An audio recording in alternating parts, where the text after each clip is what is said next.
This slide graphically demonstrates the three types of muscle that we'll talk about this semester, and we'll start off with talking about skeletal muscle.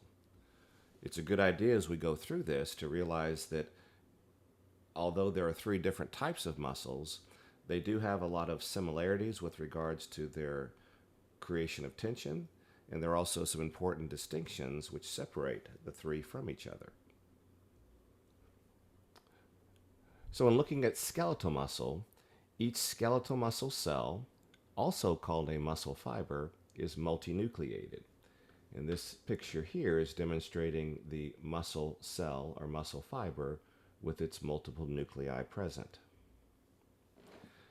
Skeletal muscle fibers are very large, and in fact, they may extend the entire length of a muscle. Here we show a figure which demonstrates where the nerves come from that innervate skeletal muscle. And although we didn't get into the details of this anatomy earlier, this is simply a cross-section through the spinal cord, and this is showing the cell body of what we call the somatic motor neuron. And this neuron will extend all the way out until it innervates the skeletal muscle.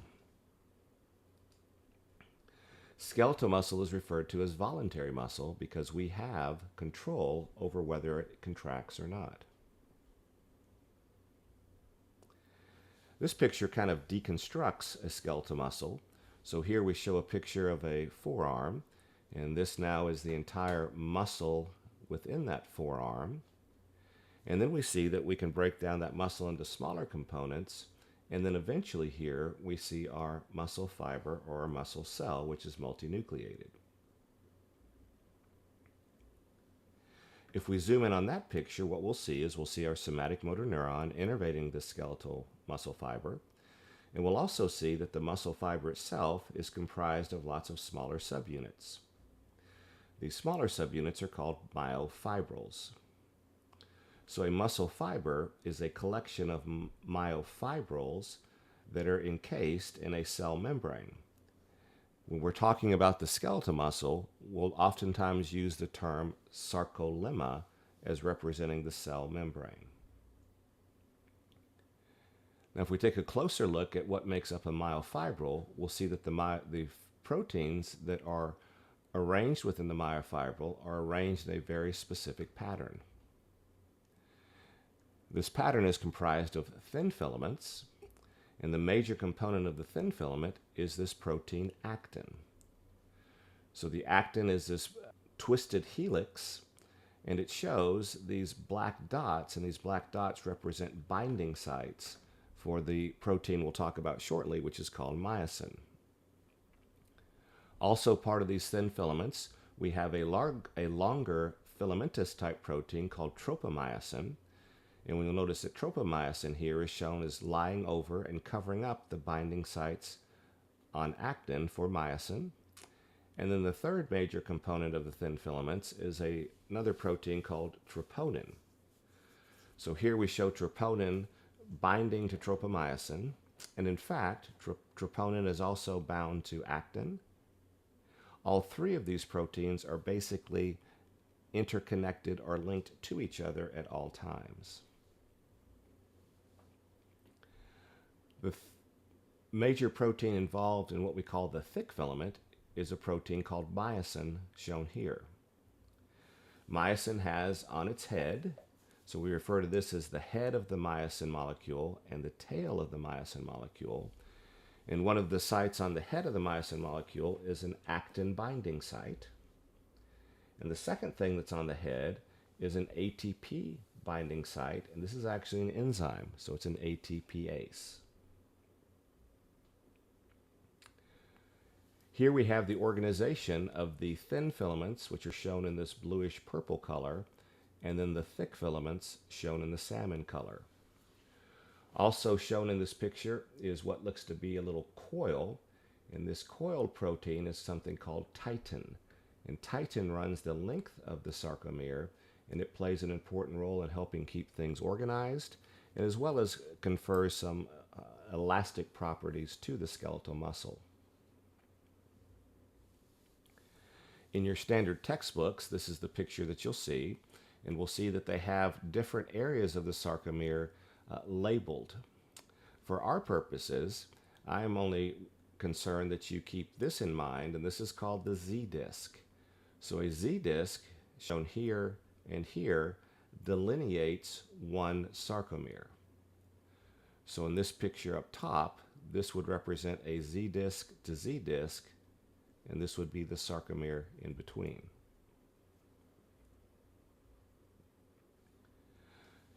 Because of the highly organized and repeating pattern of the sarcomeres, this creates what's called a striated appearance when looked at under a microscope when stained. So this is striated muscle, and this is what we call, in this case, skeletal muscle.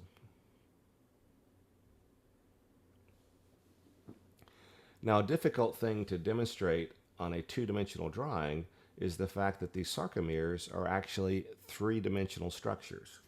So I find this to be a useful figure indicating how a sarcomere looks in 3D. So here we have a Z-disc to Z-disc. In this picture, the red proteins are going to be the thin filaments, and the blue proteins are going to be myosin, or the thick filaments. So here we have a zoomed in view. So again, the red proteins here are the actin molecules. The yellow would represent tropomyosin, and the green would represent troponin.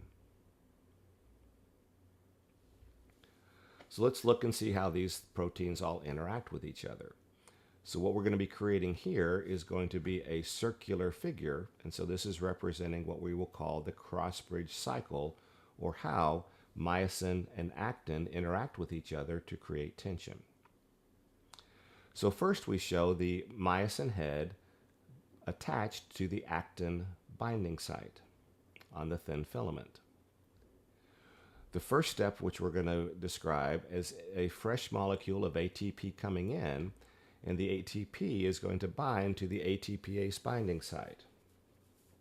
When it does so, it dislodges this connection between actin and myosin. So this first step is the binding of ATP breaking this actin-myosin bond.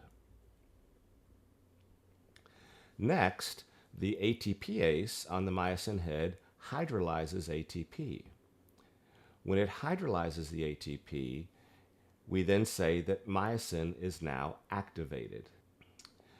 When activated, myosin has the potential to bind to actin. So here we have our activated myosin, and here we show the activated myosin binding to actin.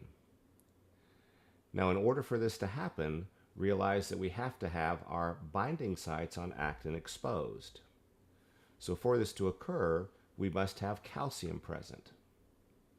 So shown here on the top is our thin filament, and notice that our tropomyosin is covering up the binding sites for myosin. When calcium is present, calcium will bind to troponin. It will cause troponin to physically change its shape, and in doing so, it's going to cause the movement of tropomyosin. And now we have exposed binding sites on actin for the myosin. So with activated myosin and calcium present, we will have this cross-bridge form. When this myosin head, which has been activated, binds to actin, it's going to undergo what we call the power stroke. So it's basically the head of the myosin triggering and contracting inward, pulling the actin past the myosin. This is referred to as the power stroke. So after the power stroke has occurred, we're back at step one, where we have myosin bound to actin, but the ATP has already been utilized, and so now we need a fresh molecule of ATP coming in, and this cycle continues.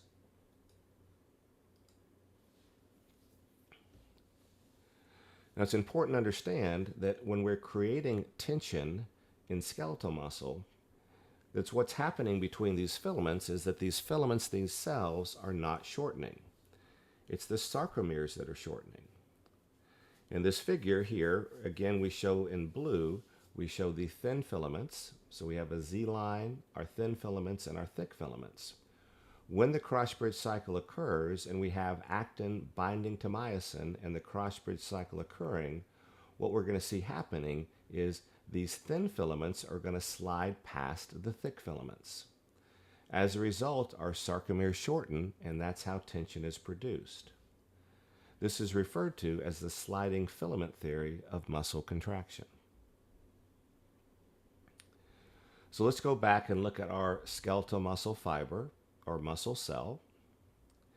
And what we're going to see is that if we zoom in on the interaction or the synapse between the somatic motor neuron and the sarcolemma, once again, the cell membrane of the skeletal muscle, we're going to see that when this nerve is activated, it causes the release of the neurotransmitter, and in this case, the neurotransmitter will be acetylcholine, and acetylcholine will diffuse across that synaptic cleft and bind to nicotinic receptors. This results in what we call the end plate potential. So this site here is referred to as the neuromuscular junction, or the motor end plate. When acetylcholine binds to its nicotinic receptors, it results in a graded potential. This graded potential is also referred to as the end plate potential. Now, this is a somewhat unique graded potential in that in this case, the graded potential is always depolarizing. It will always result in a graded potential that will cause an action potential to occur. So it will always bring the cell membrane to threshold voltage. Our action potential then will travel along the sarcolemma, and it will then travel down into some invaginations called T-tubules. So realize, as we stated previously, skeletal muscle fibers are quite large. So the incorporation of T-tubules allows this action potential to be transmitted deep into the muscle fiber. On the T-tubule, we have, shown here in purple, these are voltage-sensitive receptors, and these are called DHP receptors. When the action potential comes and encounters this DHP receptor, in this case, in skeletal muscle, the DHP receptor is mechanically linked to a ryanodine receptor. The ryanodine receptor is basically a channel that's incorporated into this structure, which is the Sarcoplasmic Reticulum, or the smooth ER of skeletal muscle. And recall that stored in the smooth ER is calcium, which is shown here in this upper picture with these green dots. So when the action potential acts on the DHP receptor, causing a conformational change, which will then open up these ryanodine channels, it will then cause the movement of calcium out of this sarcoplasmic reticulum onto the myofibrils. This calcium will then bind to troponin. It will cause the shifting of tropomyosin away from the binding sites for myosin on actin, and this will then result in the crossbridge cycle occurring and tension developing.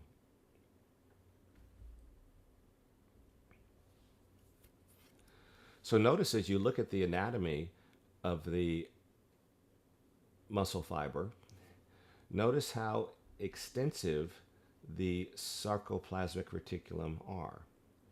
So in this particular picture, this yellow tubes, these represent our T-tubules, and the bluish colored structures represent this highly developed and highly organized sarcoplasmic reticulum, and this is where calcium is going to be stored and then released onto the myofibrils. So notice that this is highly organized and highly structured to allow this transmission of an action potential to efficiently result in muscle contraction. Shown in purple are numerous mitochondria, and of course ATP is going to be necessary in order for all of these processes to occur. So on the x-axis here, we have time, and on the y-axis, we're going to have various responses that we'll see. So in skeletal muscle, realize that the first thing that's going to happen is going to be an action potential. This action potential will be transmitted along the sarcolemma down the T-tubules, activating those DHP receptors, which in turn causes the opening of ryanodine channels and the release of calcium. So in skeletal muscle, we will always have an action potential preceding the release of intracellular calcium. Following the increase in intracellular calcium, we will then see that we will have tension developing. So this is a unique property of skeletal muscle. In skeletal muscle, an action potential will always precede the increase in intracellular calcium, which will always precede the development of tension or muscle contraction. So this figure diagrammatically illustrates what we refer to as the events involved with the excitation-contraction coupling of skeletal muscle contraction.